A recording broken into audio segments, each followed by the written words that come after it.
হয়ে গেছি, আমি পুরো পাগল হয়ে গেছি। একটা কল না, একটা মেসেজ আমি পাগল হয়ে গেছি। একটা কল একটা মেসেজ শুনে পুরো পাগল হয়ে গেছি। একটা কল পুরো পাগল হয়ে গেছি। একটা গন্ধ আমি পুরো পাগল হয়ে গেছি। আমি তোলে কি না করছি কম, আমি তোলে কি না করছি কম না। একটা ছেলে মানুষ কতটা নিরুপায় হলে যে একটা মেসেজের জন্য তার প্রিয় মানুষটার কাছে এভাবে হাওমাও করে কান্না করে। একজন ছেলে মানুষ একটা মানুষকে কতটা ভালোবাসলে যে এমন পাগলামি করতে পারে, সেটা হয়তো কিছু কিছু মানুষকে বা কিছু কিছু ছেলেদেরকে না দেখলে কোনোদিনও বোঝা যায় না যে আসলে প্রিয় মানুষের যন্ত্রণা দেওয়াটা কতটা ভয়ঙ্কর এবং কতটা কষ্টজনক। যে দেখেন, একটা মেসেজের জন্য বা যখন কোনো মানুষটাকে ছেড়ে দেয় না, তখন মায়াটা যখন জড়িয়ে যায় না, তখন ওই মানুষটাকে ছাড়া কোনো কিছুই ভালো লাগে না। দুনিয়ার সমস্ত সুখ যদি একদিকে থাকবে আর ওই প্রিয় মানুষটা একদিকে থাকবে, আমি মনে করি যে ওই মানুষগুলো ওই প্রিয় মানুষের দিকে আগাবে। কারণ সুখটা এমন একটা জিনিস যেটা যখন ওই মানুষগুলো ছাড়া অন্য কেউ দিতে পারবে না।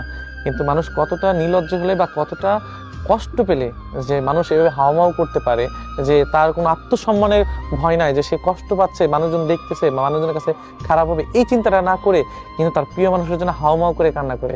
আপনি একটা জিনিস খেয়াল করবেন কি, পুরুষ মানুষের না চোখে সহজে না পানি বের হয় না, কিন্তু তার প্রিয় মানুষের জন্য পানি সহজেই বের হয়ে যায়। কারণ তার প্রিয় মানুষের দেওয়া কষ্ট সহজে মেনে নিতে পারে না। দুনিয়ার কোনো পুরুষ মানুষই না যে তার প্রিয় মানুষের দেওয়া, ভালোবাসার মানুষের দেওয়া কষ্ট সহ্য করতে পারে না।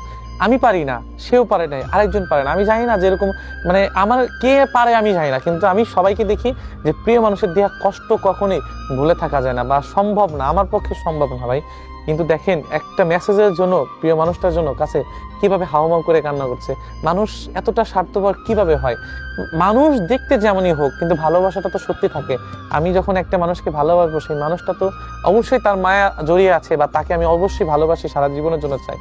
দেখেন, এইভাবে হাউমাউ করার কান্না করার ফিলিংসটা না একেবারেই অন্যরকম। যে আমি কাউকে খুব ভালোবাসি, তার জন্য আমার খুব কষ্ট হচ্ছে। ভাই, এই বুকের পাশে যখন যন্ত্রণাটা শুরু হয় না, তখন দুনিয়ার কোনো সুখ না সুখী করতে পারে না। আমি জানি না যে প্রিয় মানুষটাকে আমি কিভাবে বোঝাবো, তার দেওয়া কষ্ট আমাকে দিনভর শেষ করে ফেলছে। মানুষ কতটা কষ্ট পেলে এরকম করতে পারে, সেটা হয়তো মানুষগুলোকে না দেখলে কখনো বুঝতে পারতাম না। কিন্তু একটা কথা কি জানেন, যে কখনো এই জিনিসগুলো করার আগে না নিজে একবার চিন্তা করে দেখবেন যে আমি যাকে কষ্ট দিচ্ছি সেই মানুষটা সহ্য করতে পারবে কিনা। যেসব মানুষগুলো ফুপিয়ে কান্না করে, তাদের মনে যারা কষ্ট দেয়, তারা কোনোদিনও সুখী হতে পারে না।